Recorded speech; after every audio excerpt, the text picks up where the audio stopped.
what does it do to someone when you're 15 years old and almost anything you can do, you can get a positive response to? Should I enjoy my time in real life in person right now and then take a picture after? Or should I take a picture and send it to 100,000 of my followers so we can all enjoy this together? How do we as a culture begin to address boys' and girls' needs for deep connection and not see social networking simply surface-wise as the solution? What is kind of that point when you go from being just a regular kid using it to being someone who kind of has this like micro fame or micro celebrity? How are they going to turn out when they're 40? How are they going to communicate when they're 50? Would my followers want a picture of this? I mean, that's the thing. That's what we're so interested to see, the world behind the Instagram pictures.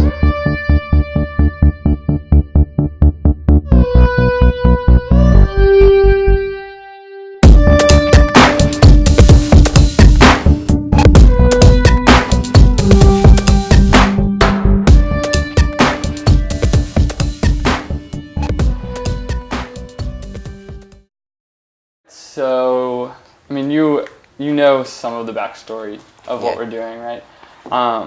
But I think like before we get into any of that stuff, it would probably be really good if you just kind of did an introduction, like introduce us to yourself. What's your name? What do you do? Like what I do for fun and stuff like that? Yeah, just like tell us a little bit about yourself. You know, just kind of break the ice a little bit. My name is Sylvain, and I'm 15 years old. I like to skateboard and hang with my friends a lot, play basketball, soccer, and I enjoy listening to music, and that's pretty much it. I started using Instagram in about a year ago, in April, and like the journey of it was kind of really complicated because I met my friend Lena. She helped me with Instagram to get a lot of followers. She helped me get started. She helped me meet a lot of Instagram famous people that could help me. It wasn't really a slow process. It took about a month to get me to 10,000 followers from her help a lot. But let's say if she posted a picture of us FaceTiming, I would gain about 200 followers just because me and her are friends. Yeah. It felt like it happened overnight. You go with the 5 o'clock, you finish work, you're going with your son to the mall and everybody run after him. You're like happy, hey, what's going on? I don't know what's happening with my Sean. Yeah. And I ask him, Sean, what's going on? He said, Mom, it's Instagram, it's not me. I just put a picture and everybody after me. You'll go places and people will notice you. Like, it doesn't have to be how many followers you have. It's how many people like know about you. Like, he goes to the mall and gets recognized on the daily. And I went in line to get a drink of water with my friend, and she taps me on my back. She was like, turn around. I turn around, there's like a line of 50 people just waiting to take a picture. It was ridiculous. Am I famous, or it's just like, what? I don't know what's going on. Like, I had a headache. I mean, they comment stuff like, oh, you're so perfect. Let me have your babies, or be my baby daddy, and stuff like that. It's like, I guess they can't. Sometimes I feel like they over-exaggerate. And my fan pages, they're actually really sweet. They keep me going with it. And if they see like a hate comment, they'll be like, oh, why don't you shut up? He's just perfect the way he is. He's this and that. So. A lot of girls around them, all the time they come in this, Sean. Everybody come to me like the nice, you Mom Sean? I said, yeah, Mom Sean, you know.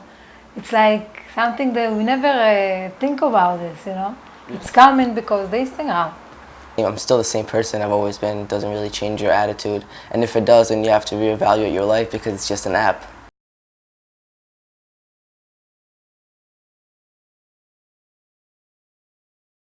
We're just gonna meet up with our followers, fans, whatever you want to call them, and we're just gonna like chill.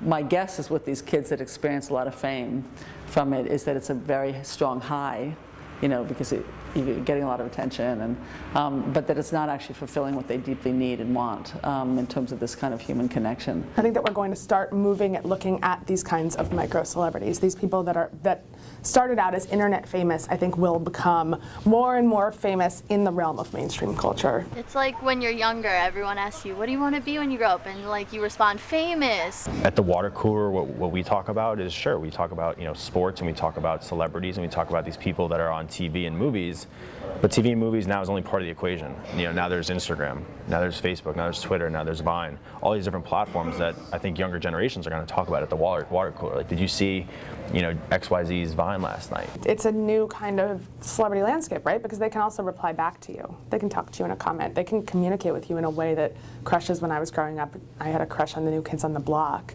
but I wasn't going to be able to talk to Jordan Knight. Yeah. But these guys can actually talk back to you in a way that does create an even more intimate connection, which is why I genuinely believe these will be the next, for the teens today, this will be what they view celebrity as. Because in their eyes, they're not just following that person. You know, they're a part of that person's audience. They're in their entourage. They know what that person is waking up to. They know what they're having for lunch. You know, I think the reason why I find just fame by itself on a sort of thin interpretation is less interesting, because in some ways it's a desire for, you know, lots of recognition, and so there's not a complicated answer. Why do people seek fame?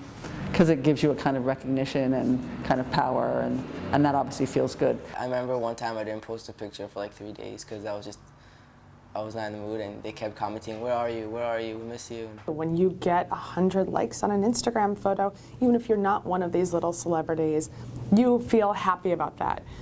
Social media has created this new kind of validation for people, and this new thing that makes them feel good about themselves. Whether or not that's good or bad will remain to be seen, and we have no idea what the psychological impacts going forward will be of social media. We live in a culture, and I have to say this repeatedly, but we really live in a culture that is based on a set of values that is literally goes against our human nature. So our human nature is to want relationships, to be in relationships, to thrive in relationships. Charles Darwin says the reason why we've thrived as a species is because of our social nature. So that, you know, think about what that means. We already know that certain kinds of social media make people feel better, certain kinds make them feel depressed. But we do know that there are things that happen in social media that make you feel good. You feel validated by a group of your peers, by a group of your fans, however it is you decide to describe it. It needs to go deeper. It needs to go deeper. What else can we do for him that can allow him to feel heard and seen and connected? You take a lot of pictures of yourself too. Yeah. What motivates that?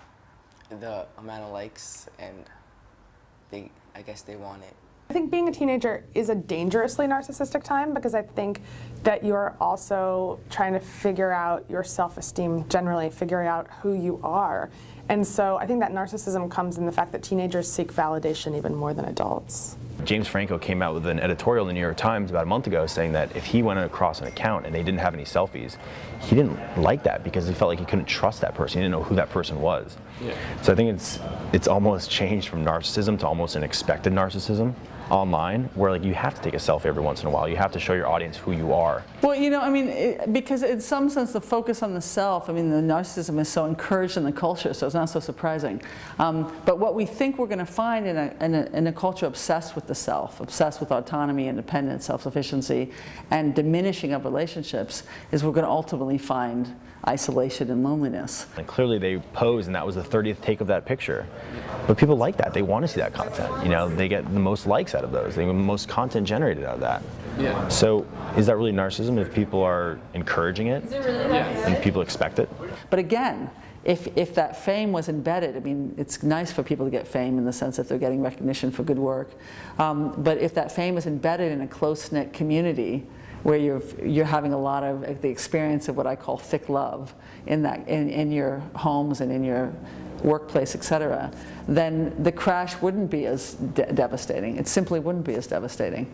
So I make this distinction between thin and thick love because I think thin love is in some sense the way our culture defines love, which you see all sorts of ways between teenagers and between people all over the place, which is the I love you, love ya, the movie I Love You Man, all sorts of ways we're using love in a very, very, very thin way. The fact that we have 50 BFFs, you know, when in fact BFF means best friend forever.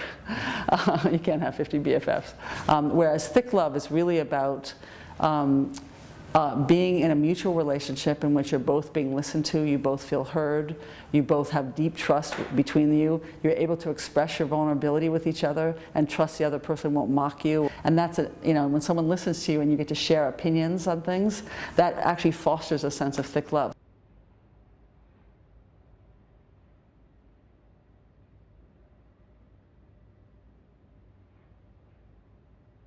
People have always said that there's a negative impact to people chasing fame without substance. I've never made a judgment call on that because good things can come out of being famous. You can use that fame for leverage in other things. But I will say that a lot of people think that it's leading to the downfall of our society. People that are always on their phone are missing out on real life experiences. I think people that first think that, you know, oh my God, the great sunset, I take a picture of it. Or oh my God, this is so much fun, I need to share it with 100,000 of my followers. Yeah. You know, people then aren't really living in the moment. And then they're looking back on certain moments just through a picture and just through their phone. Which, yeah, I mean, you could definitely argue that that's not real life and that's not real relationships and that's not really what this whole thing is about.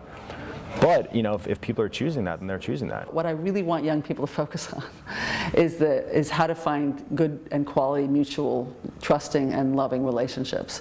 And then do the Instagram as much as you want and seek fame on it. But just make sure it's in the context of a loving relationships. And not just one, too. I mean, friendships, romantic partners, family members, all sorts of relationships, close relationships.